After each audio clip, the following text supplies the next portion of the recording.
ഹബീബായ റസൂലുള്ളാഹി സ്വല്ലല്ലാഹു അലൈഹി വസല്ലമയുടെ നിയോഗത്തെ സംബന്ധിച്ച് നമുക്ക് പരിചയപ്പെടുത്തിയിട്ട് സൂറത്തുൽ ജുമുഅയിൽ അല്ലാഹു പറയുന്നുണ്ട്, ഹുവല്ലദീ ബഅസ ഫിൽ ഉമ്മീയീന റസൂലൻ മിൻഹും. ഉമ്മിയായ സമുദായത്തിൽ നിന്ന് അല്ലാഹു റസൂലിനെ നിയോഗിച്ചു എന്ന്. ഉമ്മിയായ സമുദായം എന്ന് പറഞ്ഞാൽ തികച്ചും അക്ഷരവിദ്യാഭ്യാസമില്ലാത്ത നിരക്ഷരരായ സമൂഹത്തെയാണ് ഉമ്മി എന്ന് പറയുന്നത്. ചില മുഫസ്സിരീങ്ങളുടെ അഭിപ്രായത്തിൽ നിരക്ഷരൻ എന്നല്ല, നേരെ മറിച്ച് പ്രാമാണികമായ വേദപരിജ്ഞാനമില്ലാത്ത, വേദങ്ങളൊന്നും ലഭിച്ചിട്ടില്ലാത്ത സമുദായമാണ് എന്നും വിശദീകരിച്ചിട്ടുണ്ട്. സമകാലിക മുസ്ലിം സമൂഹത്തെ മുൻനിർത്തിക്കൊണ്ട് വിശുദ്ധ ഖുർആൻ നമ്മോട് സംസാരിക്കുകയാണ്. ഹുവല്ലദീ ബഅസ ഫിൽ ഉമ്മീയീന റസൂലൻ മിൻഹും. യാതൊരു പ്രാമാണികമായ അടിത്തറയുമില്ലാത്ത ഈ സമുദായത്തിലേക്കാണ്, മുസ്ലിം സമുദായത്തിലേക്കാണ് അല്ലാഹു സുബ്ഹാനഹു വ തആല പ്രവാചകനെ നിയോഗിച്ചത്. എന്തിനു വേണ്ടിയിട്ടാണ് അല്ലാഹു പ്രവാചകനെ നിയോഗിച്ചത്? യത്ലു അലൈഹിം ആയാതിഹി. അല്ലാഹുവിൻ്റെ ആയാത്തുകൾ, വചനങ്ങൾ നമുക്ക് ഓതിക്കേൾപ്പിച്ചു തരുവാൻ, പഠിപ്പിച്ചു തരുവാൻ, അല്ല അതിലൂടെ നമ്മുടെ ജീവിതത്തെ തിലാവത്ത് ചെയ്യാൻ, അല്ലാഹു എന്താണോ പറഞ്ഞിട്ടുള്ളത് അതിന് അനുസൃതമായിക്കൊണ്ട് നമ്മെ നയിക്കാൻ, അതിലൂടെ ജീവിച്ചു പോകാൻ, വയുസക്കീഹിം, നമ്മെ സംസ്കരിക്കേണ്ടതുണ്ട്, വയുഅല്ലിമുഹുമുൽ കിതാബ വൽ ഹിക്മ, അല്ലാഹുവിൻ്റെ വേദവും വൽ ഹിക്മ, അതിൻ്റെ നിയമങ്ങളും നമുക്ക് ബോധ്യപ്പെടുത്താൻ, പഠിപ്പിച്ചു തരാൻ.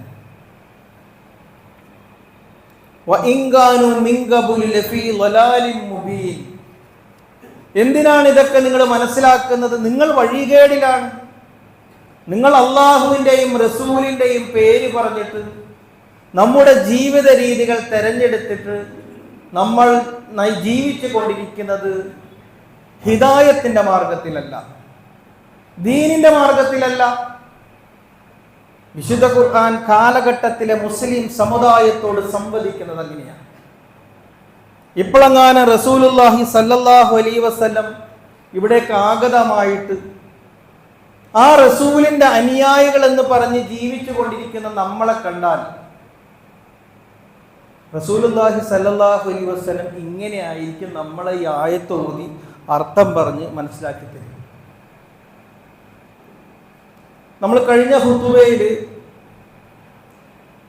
മുസ്ലിം സമുദായത്തെ സ്വാധീനിച്ചു കഴിഞ്ഞ 2 ആഘോഷങ്ങളെ കുറിച്ചിട്ടാണ് തുടങ്ങി വെച്ചത്. അതിൽ ഒന്ന് ഓണത്തെ സംബന്ധിച്ചിട്ടാണ്. ഓണം എന്ന് പറയുന്നത് തികച്ചും മതപരമായ ശിർക്ക് കലർന്ന ഒരു വിശ്വാസ ആചാരങ്ങളെ, ഒരു മതസമൂഹത്തിൻ്റെ ആചാരത്തെ മതേതര മുഖം നൽകി നമ്മളത് ഏറ്റെടുത്തു. മുസ്ലിം സമുദായം ആ ആഘോഷത്തിൻ്റെ മുഴുവൻ ചരിത്ര പശ്ചാത്തലവും മുന്നിൽ വെച്ചുകൊണ്ട് ഇത്രത്തോളം മതപരമായ ഒരു ആഘോഷത്തെ നമ്മൾ എങ്ങനെയാണ് ഏറ്റെടുക്കേണ്ടത് എന്നായിരുന്നു കഴിഞ്ഞ ഖുതുബയിൽ പറഞ്ഞു വെച്ചത്. അതേസമയം അതിന് ചരിത്രപരമായൊരു പ്രാധാന്യമുണ്ട്, അത് വിമോചനപരതയാണ് എന്നും നിങ്ങളുടെ മുമ്പിൽ പറഞ്ഞു വെച്ചത് ഓർമ്മയുണ്ട് എന്ന ധാരണയോടുകൂടി തന്നെ അതിൻ്റെ തുടർച്ച എന്ന നിലയിൽ മുസ്ലിം സമുദായത്തെ വല്ലാതെ സ്വാധീനിച്ച മറ്റൊരു ആഘോഷമാണ് റസൂലുള്ളാഹി സല്ലല്ലാഹു അലൈഹി വസല്ലമയുടെ പേരിൽ നമ്മളിപ്പോൾ കൊണ്ടാടിക്കൊണ്ടിരിക്കുന്ന മിലാദ് ഷരീഫ്, നബിദിന ആഘോഷം. മിലാദ് ഷരീഫിനും അതല്ലെങ്കിൽ റസൂലുള്ളാഹി സല്ലല്ലാഹു അലൈഹി വസല്ലമയുടെ ജീവിതവുമായി കൊണ്ടു ഓണത്തെ സംബന്ധിച്ച് പറഞ്ഞ മാതിരി തന്നെ 2 വശങ്ങളുണ്ട്. അതിലൊന്ന് ചരിത്രപരമാണ്, മറ്റൊന്ന് മതപരമാണ്. മതപരം എന്ന് പറയുമ്പോൾ നമ്മൾ മനസ്സിലാക്കണം, അത് നമ്മെ വിശ്വാസപരമാണ്. അതിൻ്റെ രാഷ്ട്രീയപരമെന്നും ചരിത്രപരമെന്നും പറയുമ്പോൾ റസൂലുള്ളാഹി സല്ലല്ലാഹു അലൈഹി വസല്ലമയുടെ ജീവിതത്തിൽ സാധ്യമായ വിമോചനമാണ്. ഒരു മനുഷ്യനെ അവൻ്റെ ജീവിതത്തെ തോന്നിയ പോലെ ജീവിച്ചു കൊണ്ടിരുന്ന വളരെ നിരക്ഷരനായ, യാതൊരു അടിസ്ഥാനവുമില്ലാത്ത ഒരു മനുഷ്യനെ അള്ളാഹുവിൻ്റെ വചനം പഠിപ്പിച്ച് സംസ്കരിപ്പിച്ച് നിയമം ബോധ്യപ്പെടുത്തി എത്ര ഔന്നിത്യമുള്ള ഒരു സൃഷ്ടിയാക്കി മാറ്റിയെന്ന ചരിത്രം ലോകത്ത് ഇതുവരെ ജീവിച്ചു കൊണ്ടിരിക്കുന്ന ആർക്കും സാധ്യമാകാത്ത അപാര വിസ്മയം സൃഷ്ടിക്കാൻ റസൂലിന് സാധ്യമായ ഒരു ചരിത്രം നമ്മൾ ഓർക്കുകയും അനുസ്മരിക്കുകയും കാലഘട്ടത്തിലെ സമുദായത്തെയും ബോധ്യപ്പെടുത്തുകയും ചെയ്യേണ്ടതുണ്ട്. അതിൽ ആ വിശ്വാസപരം മാറ്റിവെച്ചുകൊണ്ട് ഈ കാലഘട്ടത്തിലും അതിന് പ്രസക്തി ഉണ്ട് എന്നാണ് ഈ ഖുതുബയിലൂടെ നിങ്ങളെ ബോധ്യപ്പെടുത്താൻ വേണ്ടി ശ്രമിക്കുന്നത്.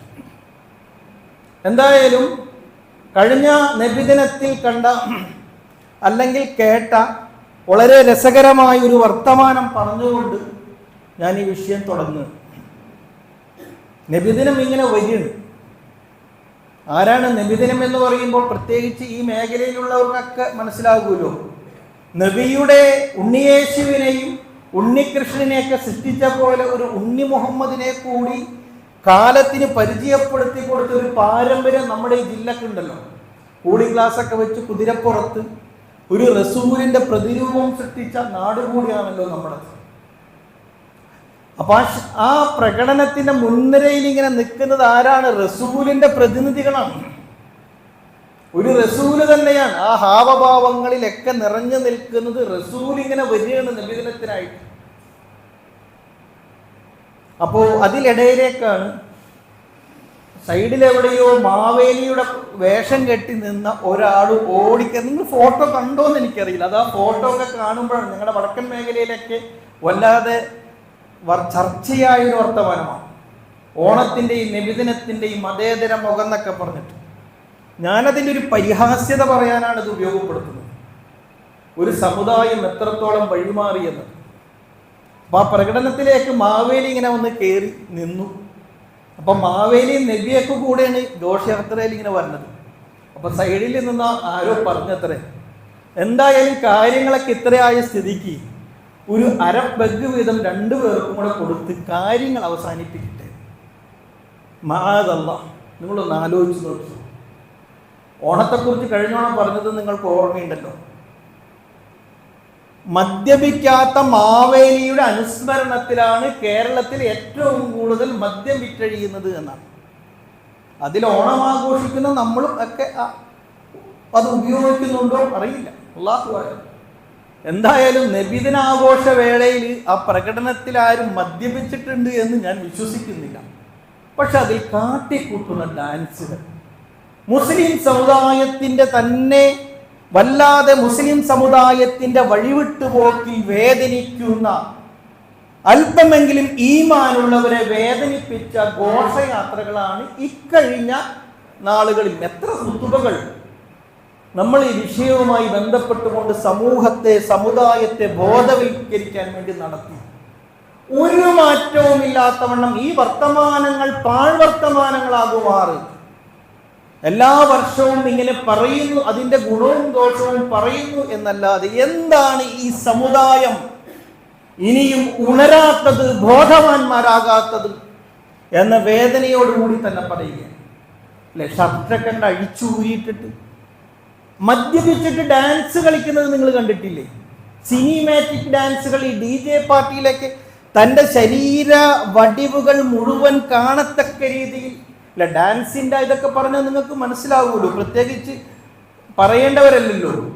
എന്തൊക്കെ ആടി കുഴഞ്ഞ് ഡാൻസ് ആടി തുള്ളി അല്ലയോ ആടി മറിഞ്ഞിട്ടുള്ള ഒരു ഹീറോയിസം തന്നെയായിരുന്നു അവിടെ കാണിച്ചു കൊണ്ടിരുന്നത്. എന്തിൻ്റെ പേരിലാണ് ഇത് നടത്തുന്നത്? മതപരമായ നമ്മുടെ വിശ്വാസ ആചാരത്തിൻ്റെ പേരിലാണ് ഇതൊക്കെ നമ്മൾ നടത്തുന്നത്. ഈ ഷോകൾ കാണിക്കുന്നത് പുണ്യ റബിയായില്ല, പരസ്യങ്ങൾ അങ്ങനെയായിരുന്നു.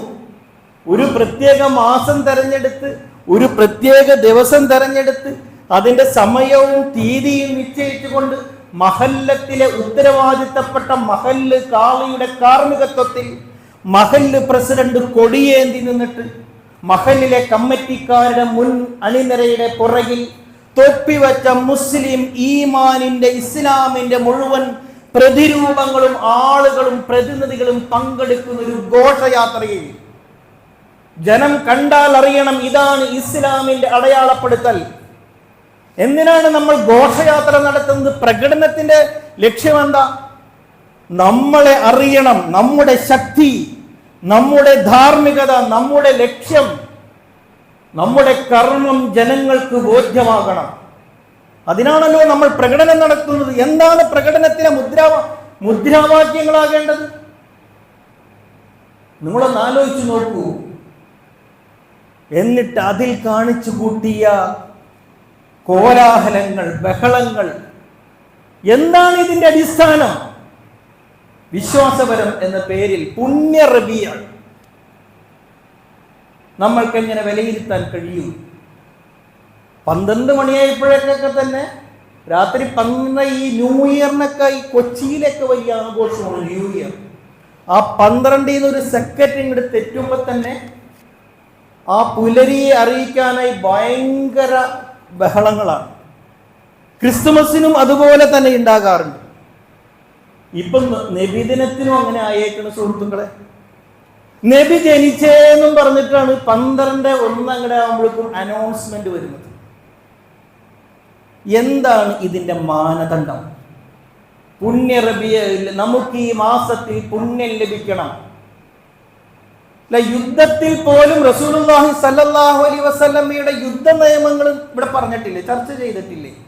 യുദ്ധത്തിൽ പോലും വഴിതടസ്സം ഉണ്ടാക്കരുത് എന്ന് പഠിപ്പിച്ച പ്രവാചകന്റെ അനുയായികൾ, ആ പ്രവാചകൻ സ്നേഹം പ്രകടിപ്പിച്ചുകൊണ്ട് ആ പ്രവാചകന്റെ ജീവിതത്തെയാണ് പ്രകടനത്തിലൂടെ കാണിച്ചു കൊടുക്കുന്നത്. വഴിമുടക്കിയിട്ട് ഇവിടെ കാഞ്ഞങ്ങാട്ട് ജനങ്ങൾക്ക് മാർഗ തടസ്സമായതിന്റെ പേരിൽ പോലീസ് കേസെടുത്തുന്ന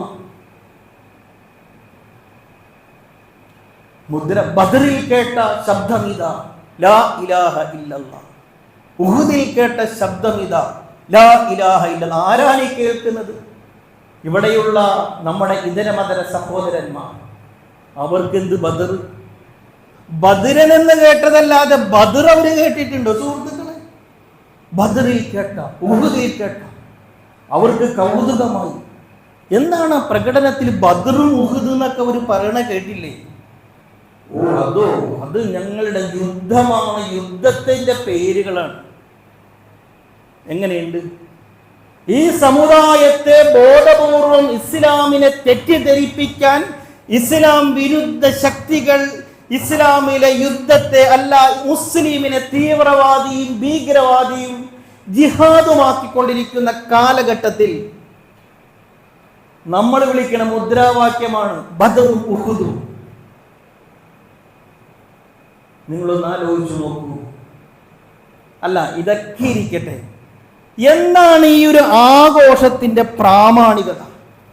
നമ്മൾ അവിടെ നിന്നാണ് ഇതിനെക്കുറിച്ച് നമ്മൾ മനസ്സിലാക്കേണ്ടത്. തികച്ചും അച്ചടക്ക രാഹിത്യമായ ഈ ഒരു പ്രകടനത്തിലൂടെ മഹല്ലിലെത്തി കേരളത്തിന്റെ വടക്കേ അറ്റം മുതൽ തെക്കേ അറ്റം വരെയുള്ള മുഴുവൻ മഹല്ലുകളും അവരുടെ ഉത്തരവാദിത്തപ്പെട്ട കാർമ്മികത്വത്തിൽ നടക്കുന്ന ഈ പരിപാടിയുടെ ഇസ്ലാമികമായ മാനദണ്ഡം എന്താണ് സഹോദരന്മാർ? എവിടെയെങ്കിലും അള്ളാഹ് പഠിപ്പിച്ചതാ? റസൂല് പഠിപ്പിച്ചതാണോ? അൽയൗമ അക്മൽതു ലക്കും ദീനക്കും വഅത്മംതു അലൈക്കും നിഅമതി വറളീതു ലക്കുമുൽ ഇസ്ലാമ ദീന എന്ന് പറഞ്ഞുകൊണ്ട് വിശുദ്ധ ഖുർആൻ അവസാനിക്കുമ്പോൾ ആ വിശുദ്ധ ഖുർആനിൽ ഇങ്ങനെ ഒരു വർത്തമാനം എവിടെയെങ്കിലും പറഞ്ഞിട്ടുണ്ടോ? ഇഖ്റയിൽ നിന്ന് തുടങ്ങി നിങ്ങൾ റസൂലിനെ അനുസരിക്കേണ്ടതിനെ കുറിച്ച്, റസൂലിനെ ബഹുമാനിക്കേണ്ടതിനെ കുറിച്ച്, റസൂലിന്റെ ചര്യ പിൻപറ്റേണ്ടതിനെ കുറിച്ച്, റസൂലിന്റെ ഭാര്യമാരോട് പോലും പെരുമാറ്റ മര്യാദ പഠിപ്പിച്ച വിശുദ്ധ ഖുർആൻ നമ്മൾ പറഞ്ഞിട്ടുണ്ട്, നമ്മളോട് പറഞ്ഞിട്ടുണ്ട് റസൂലിനോട് ശബ്ദമുയർത്തി സംസാരിക്കരുത്. ഭാര്യമാരോട് പറഞ്ഞിട്ടുണ്ട്, ആരാണ് റസൂൽ എന്ന് നിങ്ങൾക്കറിയുമോ? വെറും നിങ്ങളുടെ ഭർത്താക്കന്മാർ മാത്രമല്ല, അള്ളാഹുവിന്റെ റസൂലാണ് എന്ന്. അതുകൊണ്ട് നിങ്ങൾ ആ ജാഗ്രതയോടുകൂടി റസൂലിനോട് പെരുമാറണമെന്ന് പഠിപ്പിച്ച ദീനിന്റെ അനുയായികൾ അള്ളാഹുവിന്റെ ഗ്രന്ഥത്തെയും റസൂലിനെയും ധിക്കരിക്കുന്ന സ്വഭാവത്തിൽ അല്ല, അഭിമാനിക്കുകയും നിന്ദിക്കുകയും ചെയ്യുന്ന സ്വഭാവത്തിൽ ആരാണ് ഈ സമുദായത്തിന് അനുവാദം നൽകിയത്? ഓണത്തെക്കുറിച്ച് പറഞ്ഞപ്പോൾ പറഞ്ഞിരുന്നു, തികച്ചും മതപരമായ ഒരു വിശ്വാസത്തെ മതേതര മുഖം നൽകിക്കൊണ്ട് ഇവിടെയുള്ള മുഴുവൻ സമുദായത്തിലും വിശിഷ്യാതെ ഏറ്റെടുക്കുന്നതിൽ മുൻപന്തിയിൽ മുസ്ലിം സമുദായമായി മാറിയെങ്കിൽ ഖാതിമുൽ അംബിയ എന്ന് പറയുന്നത് റഹ്മത്തുൽ ലിൽ ആലമീനാണ്, മാനവികതയുടെ പ്രവാചകനാണ്. ഒരു പ്രത്യേക മതവിഭാഗത്തിന് മാത്രം നിർബന്ധപ്പെട്ട ഒരു ആചാരത്തെ പൊതുസമൂഹത്തെ ഏറ്റെടുക്കുന്നതിൽ മുൻപന്തിയിൽ നിൽക്കുന്ന സമുദായം മുഴുവൻ ലോകത്തിനും കാരുണ്യവും വെളിച്ചവും വഴികാട്ടിയുമായ ഒരു പ്രവാചക ജീവിതത്തെ, അതിന്റെ ചരിത്രത്തെ ഒരു സമുദായത്തിന്റെ വിശ്വാസപരമായ ഒരു അവസ്ഥയിൽ തളച്ചിടാൻ റസൂൽ എന്ന് പറഞ്ഞാൽ ആകെ ഈ നബിദിനത്തിനപ്പുറം വേറെ ഒന്നുമില്ലാത്തൊരർത്ഥത്തിൽ ഈ സമുദായത്തിന്റെ കാഫത്തൻ ലിന്നാസ്, മുഴുവൻ മനുഷ്യർക്കും നിയോഗിക്കപ്പെട്ട ഒരു പ്രവാചകനെ ഒരു ആരാധനാ സ്വഭാവത്തിൽ ഈ പുണ്യ റബീഅ് തന്നെ തെറ്റാണ്. വിശുദ്ധ ഖുർആനിൽ അങ്ങനൊരു പുണ്യം റസൂലോ ഖുർആനോ പഠിപ്പിച്ചിട്ടില്ല. കൃത്യമായിട്ട് നിങ്ങൾ അറിയണം.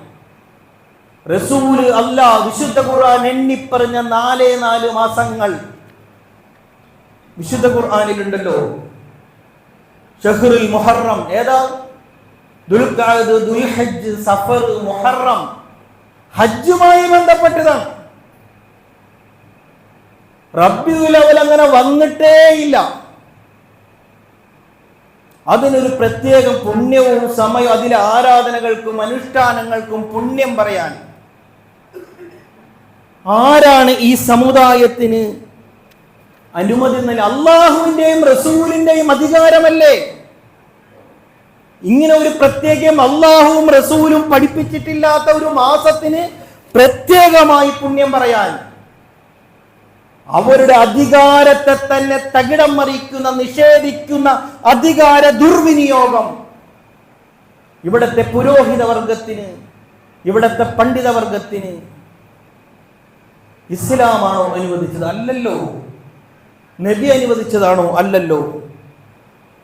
ഇനി റസൂല് തന്നെ ഏതെങ്കിലും റസൂലിന്റെ മുൻഗാമികളായ പ്രവാചകന്മാരുടെ ജന്മദിനം ആഘോഷിച്ചിട്ടുണ്ടോ? ഇല്ല. റസൂലുള്ളാഹി സല്ലല്ലാഹു അലൈഹി വസല്ലം നമ്മുടെ പല മാസങ്ങളുടെയും മുഹറം 10-ന്റെ, മുഹറം 9-ന്റെ, അതല്ലെങ്കിൽ അറഫ നോമ്പിന്റെ, ശൗവാലിന്റെ, ശഅബാനിന്റെ ഒക്കെ പ്രത്യേകത പറയുന്ന റസൂൽ എന്താണ്? റബീഉൽ അവ്വൽ 12 മറന്നുപോയതാണോ? എന്തോരം മാസങ്ങൾക്കും ദിവസങ്ങൾക്കൊക്കെ പ്രത്യേകത പറഞ്ഞിട്ടില്ലേ? വെള്ളിയാഴ്ച ദിവസത്തിന് പ്രത്യേകത പറഞ്ഞിട്ടില്ലേ? വ്യാഴാഴ്ച ദിവസത്തിന് പ്രത്യേകത പറഞ്ഞിട്ടില്ലേ? തിങ്കളാഴ്ച ദിവസവും വ്യാഴാഴ്ചവും നോമ്പെടുക്കാൻ പറഞ്ഞിട്ടില്ലേ? ഇതൊക്കെ പറഞ്ഞ റസൂല് ഈ ഒരു ദിവസം മാത്രം മറന്നുപോയി എന്ന് വിചാരിച്ചേക്കണേ. ഇനി റസൂല് വിട്ട് റസൂലിന്റെ മരണശേഷം എന്നാ പിന്നെ നമുക്കൊന്നും അങ്ങോട്ട് ആഘോഷിച്ചു കളയുക. സാധാരണ നമ്മൾ റസൂലിന്റെ മാത്രമാണ് ജനങ്ങളൊരു വൈരുദ്ധ്യം, ജീവിതത്തിന്റെ വിശ്വാസപരമായ വൈരുദ്ധ്യം ഒന്ന് ആലോചിച്ച് നോക്കി. ആണ്ട് കഴിക്കാറില്ലേ നമ്മൾ? ബാക്കി സകല മഹാന്മാരുടെയും ഖബറ് കെട്ടിപ്പോക്കി ആണ്ട് നേർച്ച കഴിക്കുന്നവർ, ആണ്ട് നേർച്ച കഴിക്കുന്നവർ എന്തേ റസൂലിന്റെ ആണ്ട് കഴിക്കാത്തത്? എന്നാ റസൂലിന്റെ ആണ്ട് എന്നറിയോ നിങ്ങൾക്ക്? റസൂലിന്റെ ആണ്ട് എന്ന് പറയുന്നത് റബീഉൽ അവ്വൽ 12-നാ. നിങ്ങൾ കൃത്യമായി അറിയണം,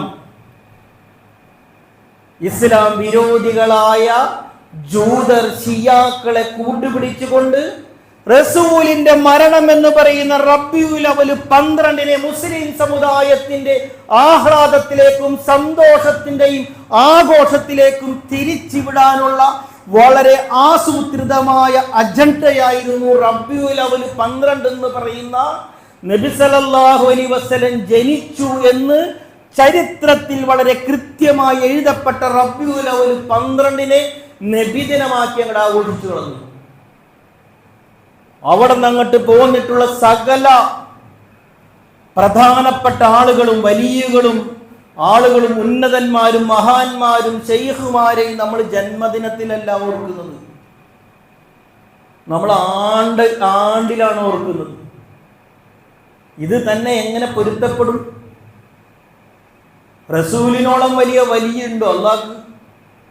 അപ്പൊ റസൂലിന്റെയും ആണ്ട് ഓർക്കേണ്ടത് നമ്മൾ റബീഉൽ അവ്വൽ 12 ആരാ പറഞ്ഞത് റസൂല് റബീഉൽ അവ്വൽ 12 ജനിച്ചെന്ന്? പ്രാമാണികമായിട്ട് എവിടെയും അടയാളപ്പെടുത്താൻ കഴിഞ്ഞിട്ടില്ല. അങ്ങനെ ഒരു സിസ്റ്റം ഇല്ല. റമളാൻ മാസത്തിലാണ് റസൂല് ജനിച്ചതെന്ന് യാഥാസ്ഥിക വിഭാഗത്തിലെ എന്ന് പറഞ്ഞാൽ ഇവിടത്തെ സമസ്ത വിഭാഗങ്ങൾ അംഗീകരിക്കുന്ന സമർഗന്ധിയെ പോലെയുള്ള, ഇവിടെ കാഞ്ഞങ്ങാട് ഈ ഭാഗത്തെന്തോ മൂപ്പരുടെ എന്തോ ഒരു പള്ളിയോ എന്തോ ഉണ്ട് എന്നാണ് എൻ്റെ ഓർമ്മ, കബറുടെ എന്തോ. സമർഗന്ധി പോലും പറയുന്നത് റസൂല് ജനിച്ചത് റമളാനിലാണെന്നാണ്. റബീഉൽ അവ്വൽ 9 ജനിച്ചു എന്ന് പറയുന്നുണ്ട്, വേറെ പല മാസങ്ങളൊക്കെ പറയുന്നുണ്ട്. അപ്പൊ ജനിച്ചത് ഉറപ്പില്ല, അതേസമയം മരിച്ചത് ഉറപ്പുണ്ട്. ആ മരിച്ച ദിവസത്തെ നമ്മുടെ സന്തോഷത്തിലേക്കും ആഹ്ലാദത്തിലേക്കും തിരിച്ചുവിടാനുള്ള വളരെ ആസൂത്രിതമായ രീതിയായിരുന്നു അത്. അവിടെ നിന്ന് അങ്ങോട്ട് നിങ്ങളൊന്ന് അങ്ങോട്ട് നോക്കുക, റസൂലിന്റെ ഭാര്യമാരാഘോഷിച്ചിട്ടില്ല. റസൂല് എന്ന് പറഞ്ഞാൽ സ്വന്തം ജീവൻ നൽകി റസൂലിനെ സംരക്ഷിച്ച സഹാബത്തുക്കൾ, അവരും ഈ പരിപാടി നടത്തിയിട്ടില്ല. അവർക്ക് ശേഷം ഉത്തമ നൂറ്റാണ്ട് എന്ന് പറയുന്ന കാലഘട്ടത്തിലും 1ഉം 2ഉം നൂറ്റാണ്ടിലും ഇങ്ങനെ ഒരു പരിപാടിയില്ല. നമ്മളൊക്കെ പിൻപറ്റുന്ന ഇമാം ഷാഫി റഹ്മത്തുള്ളാഹി അലൈഹി, ഈ ഷാഫി ഇമാം, ബാക്കിയുള്ള ഇമാമിങ്ങളൊക്കെ വിടും. എന്താണ് ഈ വിഷയത്തെ കുറിച്ച് ഷാഫി ഇമാം പറഞ്ഞേക്കണം? ഒന്നും പറഞ്ഞിട്ടില്ല. മറ്റു 3 ഇമാമിങ്ങളും പറഞ്ഞിട്ടില്ല. അല്ലെ, നമുക്കൊരു കാര്യത്തെ പിൻപറ്റാൻ നമ്മൾ കൈകെട്ടുന്നത് എവിടെയായിരിക്കണം? നമ്മൾ എങ്ങനെയാണ് തലമറക്കുന്നത്, ഒളുവെടുക്കുന്നത് ഒക്കെ നമ്മൾ പിൻപറ്റുന്നത് ആരെയാണ് നമ്മൾ പിൻപറ്റുന്നത്? ഷാഫി ഇമാമ് പറഞ്ഞ മദ്ഹബ് അനുസരിച്ചിട്ടാണ് നമ്മുടെ നമസ്കാരത്തിലെ പോലും സുന്നത്തുകൾ പോലും ക്രമീകരിക്കുന്നത്. എന്ത് റസൂലിന്റെ ജന്മദിന വിഷയത്തിൽ ഷാഫി മദ്ഹബിന്റെ ഇമാം എന്താ പറഞ്ഞ? ഒന്നും പറഞ്ഞിട്ടില്ല. ഒരു ഇമാമിങ്ങളും പറഞ്ഞിട്ടില്ല. പിന്നെ എവിടെ നിന്നാണ് ഇത് പറയുന്നത്? ഹിജ്റ 7-ാം നൂറ്റാണ്ടിൽ ഷിയാക്കളായ, എങ്ങനെയാണ് ഈ ഷിയാ വിഭാഗം തന്നെ രൂപപ്പെടുന്നത്? റസൂലിന്റെ കാലഘട്ടത്തിൽ എല്ലാവരും സുന്നികളല്ലേ. സുന്നികൾ എന്ന് പറഞ്ഞാൽ ആരാ? സുന്നത്തിനെ പിൻപറ്റിയവർ, റസൂലിന്റെ സുന്നത്തിനെ ചര്യയെ പിൻപറ്റിയവരാണ് സുന്നികൾ. സുന്നി എന്ന് പറയുന്ന ഒറ്റ വിഭാഗങ്ങളേ ഉള്ളൂ. അവിടെയാണ് വളരെ ആസൂത്രിതമായ ജൂത വിഭജനത്തിന്റെ കടന്നുകയറ്റത്തിന്റെ കുത്തിത്തിരിപ്പിന്റെ ഭാഗമായി ഷിയാ പ്രസ്ഥാനം വരുന്നത്. അങ്ങനെയാണ് സുന്നി ഷിയ എന്ന് പറയുന്ന 2 വിഭാഗങ്ങൾ വരുന്നത്. അല്ലാണ്ട് റസൂലിന്റെ കാലത്ത് ഉണ്ടായ വേറൊരു ഉമ്മത്തല്ല, വളരെ ആസൂത്രിതമായി ഉണ്ടാക്കിയതാണ്. അന്ന് തുടങ്ങിയ ദുരന്തം ഇന്നും നമ്മൾ അനുഭവിച്ചു കൊണ്ടിരിക്കുന്നു. ഈ ഖത്തറിലെ ബോംബ് വരെ ഇവിടുത്തെ അറബികൾക്ക് ഇപ്പോഴും ആരെന്ന് ജൂതന്മാരെന്ന് തിരിഞ്ഞിട്ടില്ല. നമ്മൾ അവരിപ്പോഴും വെള്ളം കയ്യിൽ വെച്ചിട്ട് അറബികൾ കൊണ്ടു നടക്കുകയാണ്. ബനൂ ഖുറൈലൊക്കെ ഉണ്ടായത് വെറുതെയാണെന്നാണ് നിങ്ങൾ വിചാരിച്ചത്? ഇസ്ലാമിനെ വിമർശിക്കാൻ വേണ്ടി റസൂൽ ഉപരോധം നടത്തിയില്ലേ? ജൂതന്മാരുടെ കോട്ട പൊളിച്ചു കളഞ്ഞില്ലേ? അവരെ കൊന്നു കളഞ്ഞില്ലേ എന്നൊക്കെ നമ്മൾ വിമർശിക്കുന്നില്ലേ? അത്ര ഉപദ്രവമാണ്. എങ്ങനെ ഇസ്ലാമിനെ തകർക്കാൻ കഴിയുമോ അങ്ങനെ തകർക്കാനുള്ള ശ്രമം റസൂലിന്റെ കാലം മുതലുണ്ടായിട്ടുണ്ട്. അതിന്റെ ഏറ്റവും ഒന്നാം നമ്പർ ഉദാഹരണമാണ് സുന്നി ഷിയ വിഭജനം ഈ സമുദായത്തിൽ സൃഷ്ടിച്ചു എന്നുള്ളത്. ഈ ഷിയാക്കളുടെ ഒത്താശയോടുകൂടി പിൻബലത്തോട് വളരെ മുന്നിൽ നിർത്തിക്കൊണ്ട് ജൂതന്മാർ നടത്തിയ പരിപാടിയാണെന്ത്? ഹിജ്റ 7-ാം നൂറ്റാണ്ടിൽ ഈജിപ്തിൽ മുളഫർ എന്ന് പറയുന്ന രാജാവ് മുസ്ലിം സമൂഹത്തെ നന്നാക്കാൻ വേണ്ടിയിട്ട് പിന്തുണ കിട്ടാൻ വേണ്ടി നടത്തിയ വളരെ ആസൂത്രിതമായ ഈ പരിപാടി. ഇനി മൗലൂദ്, അതിന്റെ വിശദാംശങ്ങളിലേക്ക് ഞാൻ പോകുന്നില്ല. എന്താ മൗലൂദ് എന്ന് പറയുന്ന സാധനം? അതൊരു കലാരൂപമാണ്. പ്രകീർത്തനങ്ങൾ റസൂലുള്ളാഹി സ്വല്ലല്ലാഹു അലൈഹി വസല്ലമയുടെ കാലത്തും ഒരുപാട് റസൂലിനെ പ്രകീർത്തിക്കുന്ന മൗലൂദ് പാരായണങ്ങൾ ഉണ്ടായിട്ടുണ്ട്.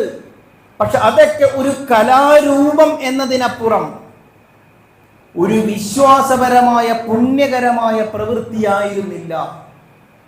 ഹിജ്റ 3-ാം നൂറ്റാണ്ടിന് ശേഷമാണ് അതിനും പ്രാമാണികമായ പിൻബലം വന്നത്. ഇത് നമ്മുടെ മുസ്ലിം സമുദായം മനസ്സിലാക്കണം. നബിദിനം എന്ന് പറയുന്നത് വളരെ കൃത്യമായി, ഞാൻ അവസാനിപ്പിക്കുകയാണ്, വളരെ കൃത്യമായി അറിയണം, അത് നമ്മുടെ വിശ്വാസപരമല്ല. അതിന് പുണ്യം കിട്ടുമെന്ന് പ്രതീക്ഷിച്ചുകൊണ്ട് നമ്മൾ ആരെങ്കിലും അത് ആഘോഷിച്ചാൽ അത് ബിദ്അത്തായി മാറും. ഏതുപോലെ? ഓണം ശിർക്കായി മാറുന്നത് പോലെ. നമ്മൾ അറിയാതെ ഒരു ശിർക്കിനെ നമ്മൾ താലോലിച്ച് വരവേറ്റ് കൊണ്ടാടുന്നത് പോലെ പുണ്യം കിട്ടുമെന്ന് പ്രതീക്ഷിച്ചുകൊണ്ടുള്ള വിശ്വാസപരമാണ് എങ്കിൽ അത് ബിദ്അത്തായിട്ട് മാറും. ഈ നമ്മുടെ ഹിജ്റയുണ്ടല്ലോ, ഇസ്ലാമിക വിപ്ലവത്തിന്റെ ഗതി മാറ്റിയ, ഇസ്ലാമിക മുന്നേറ്റത്തിന് നാന്ദി കുറിച്ച ഒരു വഴിത്തിരിവായ ഹിജ്റയുണ്ടല്ലോ, റസൂലിന്റെ ഹിജ്റ. ആ ഹിജ്റ നടന്നത് എന്ന റബീഉൽ അവ്വലിലാണ്. ഹിജ്റ മുതൽ മക്കം ഫത്ഹ് വരെയുള്ള റസൂലുള്ളാഹി സ്വല്ലല്ലാഹു അലൈഹി വസല്ലമയുടെ ജീവിതം മുന്നേറ്റത്തിന്റെ വിമോചനമായിരുന്നു. എന്തേ നമ്മളത് ഏറ്റെടുക്കാൻ നമ്മൾ മറന്നുപോയത്? ഓണത്തിന് മതേതര മുഖം നൽകിക്കൊണ്ട് ഏറ്റെടുത്ത സമുദായം നബിദിനം എന്ന് പറയുന്ന വെറും മുസ്ലിം സമുദായത്തിന്റെ വിശ്വാസപരമായ ഒരു ആചാരമാക്കി ഒതുക്കിക്കളയുന്നതിന് പകരം ഈ കാണുന്ന സ്പർദ്ധക്കും ജാതീയതക്കും വർഗീയതക്കും എതിരെ, ഇവിടുത്തെ സാമ്പത്തിക ചൂഷണങ്ങൾക്കെതിരെ, അക്രമ രാഷ്ട്രീയങ്ങൾക്കെതിരെ, അധാർമികതകൾക്കെതിരെ, അനാശാസ്യങ്ങൾക്കെതിരെ വിമോചനത്തിന്റെ ഒരു പുതിയ രീതിശാസ്ത്രമായിക്കൊണ്ട് എന്തേ മുസ്ലിം സമുദായത്തിന് നബിയെ അവതരിപ്പിക്കാൻ കഴിയാതെ പോയത്? നബിദിനം ആഘോഷിച്ചു എന്ന് പറഞ്ഞിട്ട് ഒന്നും തെറ്റാവൂല. നിങ്ങൾ കൃത്യമായിട്ട് അറിയണം, നമ്മളിപ്പോൾ ഈ നടത്തുന്ന ഈ പരിപാടി ഉണ്ടല്ലോ, ഇതിലെ ഈ ആഭാസങ്ങളൊക്കെ അങ്ങോട്ട് മാറ്റിവെച്ചിട്ട് നമ്മൾ നബിതങ്ങൾ അങ്ങോട്ട് ലോകത്തെ പരിചയപ്പെടുത്താൻ ഒരു പ്രകടനം, ഈ ഘോഷയാത്ര തന്നെ നടത്തിയെന്ന് വെക്കുക, ഭക്ഷണ വിതരണം നടത്തിയെന്ന് വെക്കുക, പായസം വിതരണോ ജീരകക്കഞ്ഞിയോ എന്താണോ, ഇനി നെയ്ച്ചോറും ഇറച്ചിയാണോ എന്താണോ നിങ്ങൾ നടത്തിക്കോ, അത് തെറ്റാവില്ല. പക്ഷെ അതിന് വിശ്വാസപരം എന്നൊരു മാനദണ്ഡം വരുമ്പോൾ അത് തെറ്റായിട്ട് മാറും. മാനവികതയുടെ പ്രവാചകനെ ലോകമറിയണം അല്ലേ? വെറുമൊരു ഹൈന്ദവ വിശ്വാസത്തിന് മതേതര മുഖം നൽകി പ്രകടനത്തിൽ മുന്നിൽ നിർത്താൻ, പൂക്കളിടാൻ മുസ്ലിം സമുദായം സന്നദ്ധരായെങ്കിൽ ഇവിടെയുള്ള ഇസ്ലാമേതര വിശ്വാസികളെ കൂട്ടിയിണക്കിക്കൊണ്ട് ഒരു മാനവികമായ ഐക്യയാത്ര നമ്മൾ ഇങ്ങനെയായി മാറണമെന്ന് വെച്ചുകൊണ്ട് ഇസ്ലാമേതര സൊസൈറ്റിയെ കൂടി അണിനിരത്തിക്കൊണ്ടൊരു പ്രകടനം നടത്താൻ നമുക്കെന്താ കഴിയാതെ പോയി?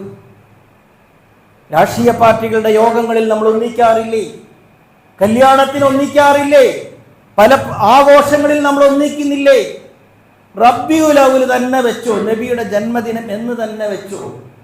അതിന്റെ വിശ്വാസം മാറ്റിക്കൊണ്ട് അതിന്റെ രാഷ്ട്രീയ പ്രാധാന്യം എന്ന് പറയുന്ന വിമോചനം ലോകം അറിയാൻ, അടയാളപ്പെടുത്താൻ ഇങ്ങനെയൊരു ദിവസം ഉപയോഗപ്പെടുത്തി എന്ന് വന്നാൽ അത് തെറ്റല്ല. എന്തേ നമുക്കതിന് കഴിയാതെ പോയി? നമുക്കൊന്ന് മാറി ചിന്തിച്ചുകൂടി? ഇവിടുത്തെ ജനത്തെ ഈ അർത്ഥത്തിൽ ബോധവാന്മാരാക്കാൻ നമുക്ക് കഴിയുക എന്ന് പറയുന്നത് ഈ കാലഘട്ടത്തിൽ റസൂലിനോട് ചെയ്യുന്ന ഏറ്റവും വലിയ സ്നേഹമായിട്ട് മാറും. കാര്യങ്ങളെ യഥാവിധി ഉൾക്കൊള്ളുവാൻ അള്ളാഹു നമ്മെ അനുഗ്രഹിക്കുമാറാകട്ടെ. നമ്മിൽ നിന്ന് വന്നു പോകുന്ന, അറിഞ്ഞോ അറിയാതെയോ വന്നു പോകുന്ന ഇത്തരത്തിലുള്ള സ്ഖലിതങ്ങളിൽ നിന്ന് അള്ളാഹു നമുക്ക് വിശാലമായ വീക്ഷണം, അറിവ് നൽകി, വിവരം നൽകി, ബോധം നൽകി അള്ളാഹു ഈ സമുദായത്തെ കാത്തുരക്ഷിക്കുമാറാകട്ടെ. ഇത് ഈ ഹുതുബയിൽ മാത്രം പരിമിതപ്പെടുത്താതെ കണ്ട് നമുക്കൊരു അന്വേഷണം, ഒരു പഠനം, എന്നിട്ടൊരു മാറ്റം ഈ രാജ്യത്ത്, ഈ നാട്ടിൽ, ഈ പ്രദേശത്ത് നടത്തുവാൻ ഈ വർത്തമാനം കേട്ട നിങ്ങൾ ഓരോരുത്തരും ബാധ്യസ്ഥരാണ്. അള്ളാഹു അതിന് നമുക്ക് തൗഫീക്ക് നൽകി അനുഗ്രഹിക്കുമാറാകട്ടെ. നമ്മൾ അനുഭവിച്ചു കൊണ്ടിരിക്കുന്ന എല്ലാ പ്രയാസങ്ങളിൽ നിന്നും അള്ളാഹു നമ്മെ കാത്തു രക്ഷിക്കുമാറാകട്ടെ. ഇപ്പൊ തന്നെ നമ്മുടെ പലസ്തീനിലെ ഗസ, അറബ് ലോകം നേരിട്ട് കൊണ്ടിരിക്കുന്ന ഭീഷണി, അള്ളാഹു ഇസ്രായേലിൽ നിന്ന്, ചതിയന്മാരായ ജൂതന്മാരിൽ നിന്ന് ഈ സമുദായത്തെ, ഈ നാടിനെ, ഈ ലോകത്തെ കാത്തു സംരക്ഷിക്കുമാറാകട്ടെ. പടച്ച തമ്പുരാനെ, അവർക്ക് അതിൻ്റെതായ തക്ക ശിക്ഷ നൽകി അള്ളാഹു അവരെ നശിപ്പിക്കണമേ തമ്പുരാനെ. വേദനിച്ചു കൊണ്ടിരിക്കുന്ന പാവപ്പെട്ട ഗസയിലെ ജനങ്ങൾ, പട്ടിണി പാവങ്ങൾ, അവർക്ക് വിജയം നൽകി നീ അനുഗ്രഹിക്കണമേ തമ്പുരാനെ. തമ്പുരാനെ, ഞങ്ങളെ നീ കാത്തുരക്ഷിക്കണമേ തമ്പുരാനെ. നമ്മൾ അനുഭവിച്ചു കൊണ്ടിരിക്കുന്ന എല്ലാ വിഷമതകളിൽ നിന്ന്, പ്രായാധിക്യം കൊണ്ട്, വാർദ്ധക്യം കൊണ്ട്, രോഗം കൊണ്ട്, മറ്റു പല വിഷമതകൾ കൊണ്ട് നമ്മൾ അനുഭവിക്കുന്ന എല്ലാ പ്രയാസങ്ങൾക്കും കാരുണ്യവാനായ നാഥ, നീ ഞങ്ങൾക്ക് പരിഹാരം നൽകി ഞങ്ങളെ അനുഗ്രഹിക്കണമേ തമ്പുരാനെ. തമ്പുരാനെ, ഞങ്ങളെ നേർമാർഗത്തിലൂടെ സഞ്ചരിക്കുന്ന യഥാർത്ഥ റസൂലിന്റെ ഉമ്മത്തുകളായി നീ ഞങ്ങളെ മാറ്റിത്തരാനുള്ള തൗഫീഖ് നീ ഞങ്ങൾക്ക് നൽകണമേ തമ്പുരാനെ. വഅഖൂലു ഖൗലി ഹാദാ അസ്തഗ്ഫിറുല്ലാഹ ലീ വലക്കും വസ്തഗ്ഫിറുഹു ഇന്നഹു ഗഫൂറുർ റഹീം.